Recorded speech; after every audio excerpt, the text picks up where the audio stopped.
What is up, guys? Circleflex is here, bringing you another video, this time the E75. During the Rudy review, in the end of the Rudy review, I asked you guys what kind of content would you like to see on YouTube, and there were a couple of big comments from you guys stating that you kind of want to be a little bit more informed of what I'm thinking whilst playing. Obviously, on the stream, I just don't run that kind of stream. Like, I just try to have as much fun as possible, and I platoon up a lot because that's pretty much the ultimate way of playing World of Tanks. It's a lot more fun than playing solo most of the time. Playing solo has its advantages as well, and I'll show that maybe in another replay, because sometimes I play off stream solo, and you get some really weird carries and stuff like that. But yeah, this video is going to be just one replay. And I'm gonna hopefully give you as much information as I can in this replay about this tank. So it's kind of like a replay review kind of thing. I have made tank reviews in the past, and I've made a couple about the new premium tanks. But I kind of feel like most people that are interested in those tanks can literally look up the numbers and just look at a replay and then be done. So I don't know, it's kind of like a review, but we're skipping all the technical stuff and we're just jumping into a review straight away. And this also allows me to do several about the same tank. Maybe in a month I'll have another really good E75 game, and I can talk you guys through that one as well.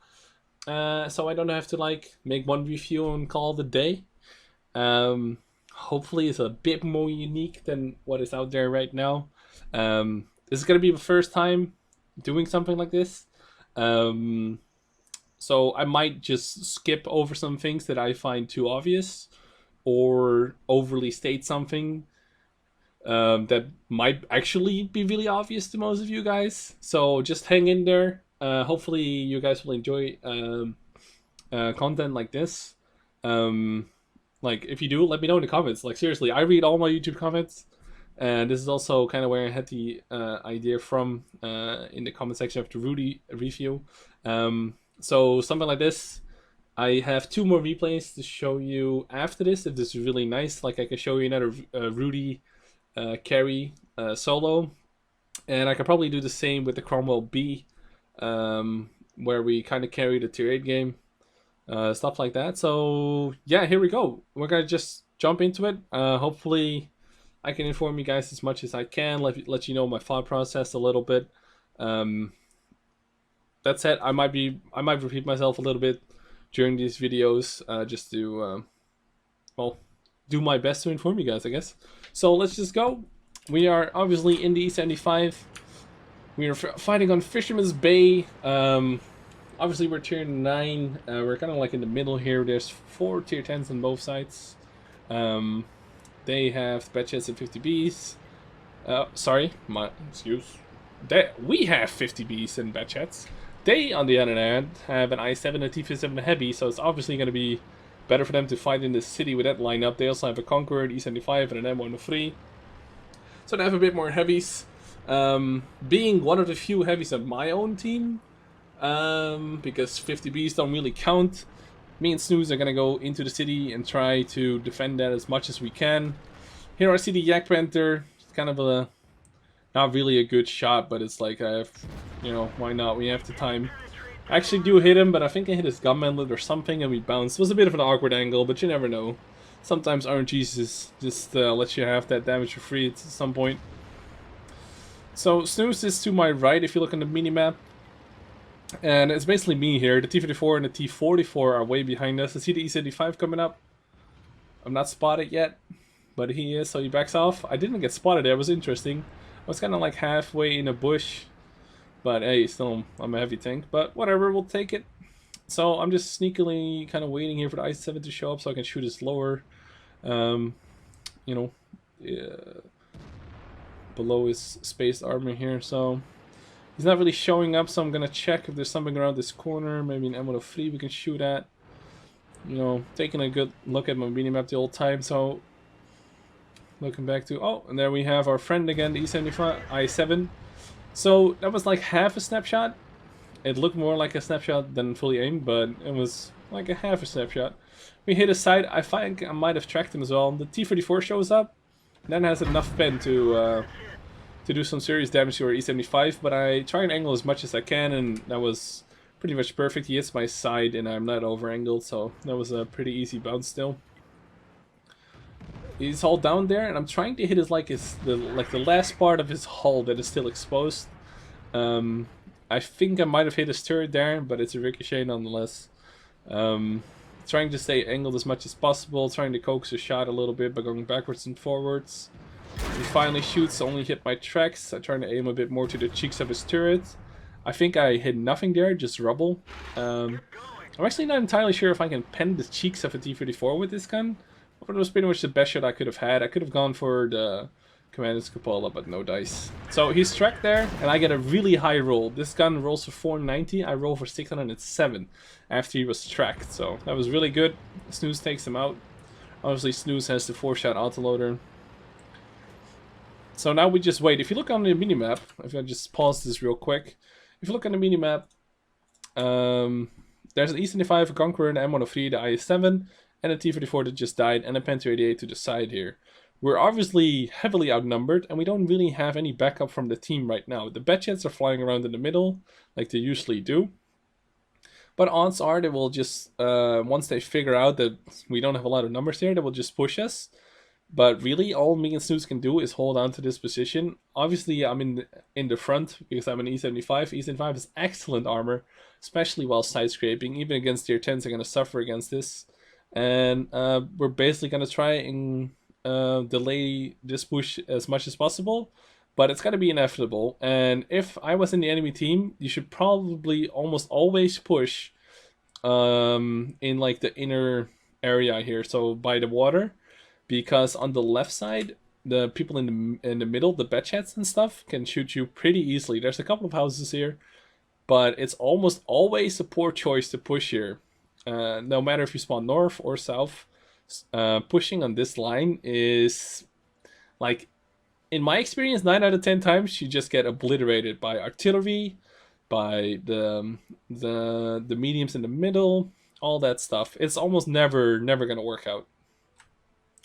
And almost the rest of our team is to the left here. But I'm focusing right now on pretty much my area here that I'm fighting in. So yeah, let's continue. So I'm waiting for this I-7 again. And now he shows up all the way to the left. That's the same I-7 that I shot earlier. He went all the way around to go here. Now, you will notice my free camera is kind of bugged, so I can't really zoom in. But I just want to show you guys how quick the traverse is of an E75. It's kind of ridiculous. And it's also, alongside the armor, the maneuverability of this tank makes it like really freaking good. So I'm just going to show you in like, hopefully this angle will show it better than the, well, the normal camera angle. So here we go.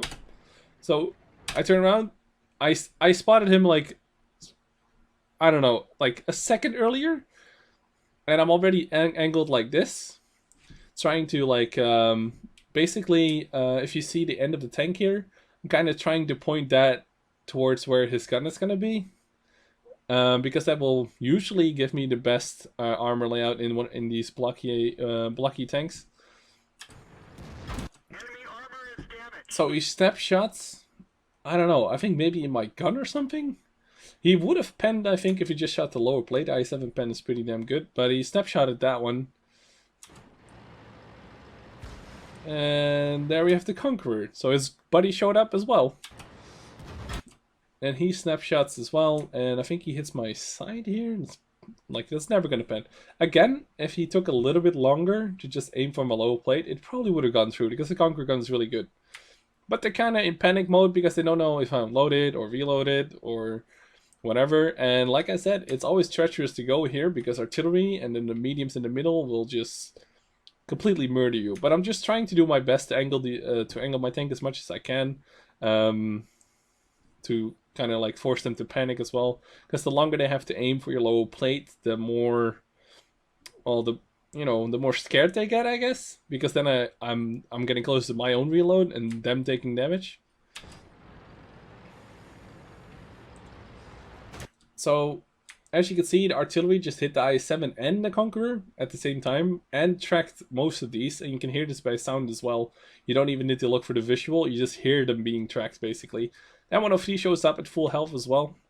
And now there's an E75 coming up my back. I do notice this guy whilst playing, but I know Snooze is here and he's on low health. And I'd much rather take one E75 hit than taking all 3 of these hits, obviously. You know, this might seem obvious now, but at the time of playing, it's always a different story when you're like actually playing. Because you know you got to keep your cool and you're gonna your thoughts are racing through your mind. But looking at a replay like this always makes it a little bit easier to just take a step back, almost like literally, and assess the situation. But yeah, let's just keep going. I'll put it on fixed camera again so you can see what I was looking at.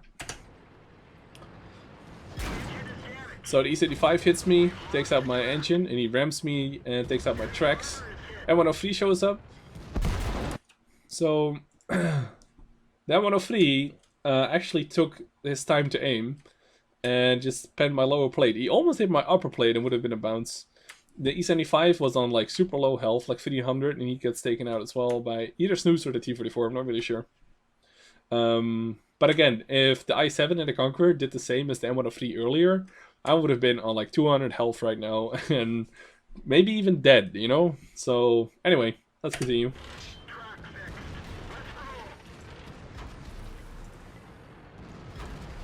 So, all I'm hearing behind me is heat, and that's basically the T-57 Heavy unloading heat shells, a full heat clip, into the T-44, and I also noticed that the T-54 is moving up, and I think Snooze is shooting the T-54, but he's gonna run out of shells. So I see these two, and obviously the I-7 is not even looking my way, the Conqueror is not looking my way, and the M103 is looking my way kinda, but the I-7 is in the way, plus he might still be reloaded, he might not. The reloaded M103 is not that it's not that high. It's like, I don't know, 9 seconds, I believe. But Snooze at this point tells me he's out, and I don't know what the T-44 is doing. Like, I don't know if he's reloading or if he's gonna shoot, but all I know is that T-54 breaking through like this will be a hell of a lot of problems, because Snooze has to reload for a while. So I'm gonna do my best to snapshot him, and I actually managed to do that. But up close like that with this gun, it's pretty reliable that I would hit the side of a T-54 like that.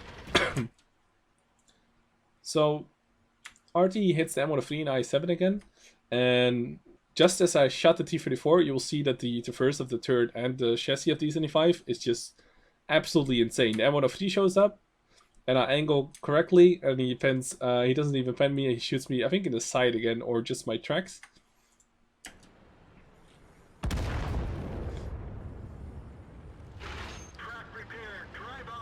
So I just check for a cheeky shot on the Bulldog, because I know he's there. The I-7 takes another hit. I think he just panics, and I get an easy side shot.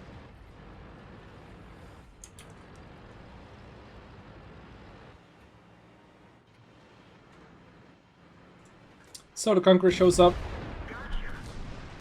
Hit him in the lower plate. Pretty easy. T-7 Heavy is reloaded again. Kills the T-44. Has another shot left. Try and angle as much as I can again, and he bounces off me. Snooze tracks him once, then he uses his repair kit, and then I shoot him in the track link just to keep him there, and Snooze has some easy shots as well. This is the only shot that is really bad. I'm gonna shoot him right in the tracks and at a weird angle. These, like, the hull of these American tanks are weird as all hell, and these shots, even on like E5s and M103s, are pretty dodgy. All I will do here is just only hit the tracks and do no damage. In hindsight, I should have just shot him in the turret, like in the cheeks here. Those are usually easy pens, maybe even lower plate, but if a T-57 Heavy is looking at me like this, I usually just hit him in the face instead of going for the weird belly of the chassis of the American tanks, because those things will bounce the weirdest shots sometimes. But I will shoot the tracks here in the side and do absolutely no damage. Probably only retrack him. So Panther shows up, and this is weird as all hell. I see him on my minimap, and I know the T-7 Heavy is probably out of business, like Suze will take care of him, or the T-44, or something like that. So I see the Panther coming, and again you see the chassis speed of the E75. He comes in, And obviously, I'm gonna angle as best as I can against the Panther 88 because the T-75 can't even shoot me right now. But he decides to ram me for some reason, giving me like 563 damage, easy as all hell. No clue why he did that, because now he's a one-shot if I get a high roll. My gun rolls average 490, has some 552 health. No clue why he did this. Like, he could have been way bigger pain in the ass if he just stood back and shot me and went back into the same street where the corpses of his heavy tanks are. But hey, I'll take it, I guess. So I'm almost reloaded, and I see that T-57 Heavy is coming up, and Snooze lets me know that he's reloading. 5120s have a reload of, I don't know, 35 seconds, I think? Something crazy, and the T-57 Heavy is like 23, like pretty damn short. So he's going to be reloaded, Snooze is not going to be able to take him out, and the T-44, I don't know what he was doing, but I can't really rely on that guy. And there's a Waffle coming to help me out, finally. He was in the base most of the time, but he might have shot the heavies as well. But yeah, let's go. So this is another one of those choices, just like the E75 in the early game. I'd much rather take 1 or 2 Panther 88 shots than get a full clip of T7 Heavy and die, because he can just shoot me in the back. So I make the decision to not even fire this shot. I think, well, let's just check. In any case, I take the Panther 88 hit, the Waffle shoots him once. I almost turned around to finish the Panther 88 off because I have cover behind this dead E75. So my turret was relatively safe, but trying to keep angled against the T-57 Heavy. For some reason, he really wants to shoot me. A better life choice for him would probably have been to just cross the street and clip Snooze first. But again, it's a late game. He's one of the 3 people still alive, so don't really know what his plan was here. So he drives right past, and he was looking at me, but going into the direction of Snooze. And I don't track him, Snooze did, I think. But I do get a pretty nice shot into his side for almost 500 damage.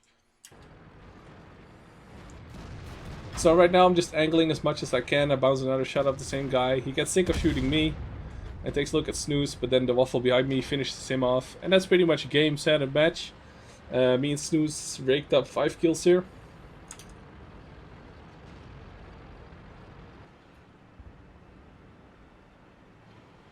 So obviously we were pretty lucky at some points, and also just making the most of the situation. The rest of the game, like angling versus the T-57 Heavy instead of the Panther 88, and the E75 instead of like the M103, the I7, and the Conqueror. Stuff like that is something to take away. And obviously with Snooze behind me, we had like 4 shots every 35 seconds or something like that, which obviously really helped as well. But with minimal support, we still held one flank against numerous opponents. And here I tried to get a cheeky shot on the bat chat. I had a silhouette. Obviously it's on the move, and he was behind like this rubble. You can shoot through that, but it didn't hit. I think Snooze might have gotten that one because we now both have 3 kills. And we get the Brothers in Arms. So that was the replay. I hope you guys enjoyed the review of the replay. I don't really know how to call this yet. If you have a good name, let me know. But yeah, in any case, yeah, if you'd like to see more, let me know. I'll quickly jump into the end plate of the game, even though it's not like a review or anything. You might want to see the actual statistics as well. So let's just hop into those real quick.